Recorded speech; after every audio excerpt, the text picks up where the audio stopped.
rasa kebas. Selalu saya dengar simptom dia adalah seperti jalan atas kapas. Jalan atas kapas kan. Dan seterusnya dia akan rasa menyucuk-nyucuk. Dan kalau makin serius, yang mana saraf tu sedikit-sedikit dia mati, dia akan rasa macam terbakar. Dan waktu tidur tu macam kakinya dilayu dengan api. Kan? Sampailah saraf tu mati, maksudnya bila dia jalan tak rasa apa pun. Kaki pun tak rasa. Maksudnya cucuklah paku dekat kaki tu, tak rasa. So itu dah sampai komplikasi. So di sini saya kata sebenarnya kita boleh bertindak. Sebenarnya harus bertindak daripada tahap satu lagi supaya pemahaman kita betul. Sebab itulah hari ini saya kata kalau kita faham bahawa makanan goreng itu tak bagus, tepung tak bagus, makanan bergula tak bagus, makanan kalori tinggi tak bagus, makanan fast food tak bagus, makanan ultra processed tak bagus, apa yang kita kena buat? Ubah. Ubah. Dan ubah inilah yang Ustaz Wan sampaikan tadi. Susah kita nak ubah diri kita ni. Bukan susah nak ubah saja, tetapi nak istiqomah nak ubah itu yang sangat-sangat challenging. Sedangkan dalam ibadah sendiri, kita nak istiqomah itu pun susah. So, samalah. Ini tabiat kita. Kita harus ubah tabiat kita. Supaya kita boleh selesaikan tahap 1 dan tahap 2. Tahap yang paling mudah kalau kita nak ubah. Kalau kita nak sihat. Okay? Tetapi kalau dah sampai tahap 3 yang mana badan kita dah dalam ni dah mula berkarat, dalam badan kita dah mula menunjukkan pengumpulan toksin, sebenarnya ada cara juga macam mana kita nak lakukan. Ni caranya macam Ustaz cerita sekarang lah. Maksudnya dia harus kita kena rajin berpuasa. Kan Islam, berpuasa dapat pahala. So kalau rajin puasa bukan saja dapat pahala, kita dapat ubah, sihatkan dalam tubuh badan kita. So itulah ceritanya. Dan kita banyak-banyakkan makan makanan yang mempunyai antioksidan yang tinggi. Contohnya seperti sayur, seperti buah-buahan. So ini adalah ubat ataupun kita boleh panggil penawar yang Allah dah turunkan kepada kita secara semula jadi. Dan insyaAllah kalau kita dapat ubah tahap 1, 2, 3, 4, kita tak akan sampai tahap 5 dan 6. Tetapi kena faham, walaupun kita sampai tahap 5 dan 6 ataupun kita dah mula komplikasi, jangan lupa, it is not too late. Nothing is ever too late. Maksudnya still, kalau kita dapat ubah yang tahap 1, tahap 2 tadi, masih kita insyaAllah dapat memperbetulkan ataupun melambatkanlah sekurang-kurangnya. Mungkin pada peringkat awal tahap 5 waktu simptom tu boleh di reverse tapi kalau dah teruk sangat dah jadi komplikasi apa semua tu kan kita biarkan juga, makan pun tak kisah, tak jaga, mai orang yang terasa ni. Okay. So kita harus ubah supaya kita tak menjadi lebih teruk keadaannya. So itulah cerita yang ringkas bagaimana saya differentiate antara mereka-mereka yang mengamalkan ialah ilmu di klinik dan ilmu functional ni lah ataupun nutraceutical ni kan.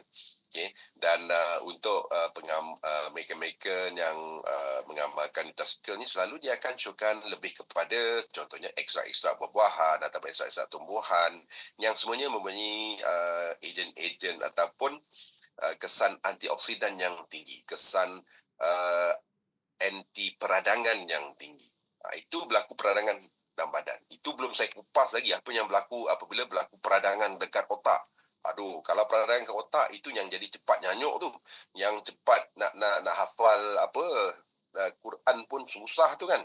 So, ini satu lagi perkara yang sebenarnya memerlukan satu perhatian yang sangat-sangat serius. Dan alhamdulillah, ada promote juga lah kan. Ini saya nak promote satu produk baru ni memang saya amalkan, SKV Mindtropic. Ini versi baru, versi yang saya rasa ini antara versi yang terbaik lah yang saya telah hasilkan, kerana dalam versi ini dia bukan saja menyelesaikan masalah peradangan. Dia mengenai bahan yang boleh menyebabkan kita mudah ingat. Di umur-umur yang meningkat ni memang saya rasa ramai orang yang rasa macam dia punya bila orang tanya soalan tu kan, dia punya tu dah tak ingat lah apa benda kan. Apa, kadang-kadang bukan itu saja. Tengah solat pun, aku ni rakaat ke berapa eh? Ketiga ke empat? Nak apa, kalau solat Zuhur tu kan, ini dah rakaat ketiga ke empat? Sudah. Ini biasa ni. So, itu bukan saja sebab kita tak khusyuk. Sebab otak kita mempunyai masalah memori juga. So, SKB Mindtropic ini diperkayakan dengan ada tambahan bahan-bahan baru, contohnya seperti Paris. Dia rasanya, bukan rasa lah, kita tambah ekstrak Paris. Paris ni kita tahu tinggi anthocyanin, dan anthocyanin ini adalah ejen anti peradangan yang bagus, yang mana dia akan melegakan peradangan ke otak. Okey, apa yang berlaku apabila berlaku peradangan di otak ni? Macam-macam. Saya ringkaskan, otak kita akan semakin mati sedikit demi sedikit. Otak nak tumbuh baru, tak boleh. Sebab bila otak berlaku peradangan, otak memang tak boleh tumbuh baru. Kemudian, otak nak berhubung. Kita nak menghafal apa-apa, bukan hadis Al-Quran ke apa ayat kan. Memang tak boleh berlaku sebab dia tak boleh berhubung. Bila tak boleh berhubung, memang memori tu out lah. Kemudian dia akan menyebabkan penghasilan tenaga dalam otak pun semakin menurun.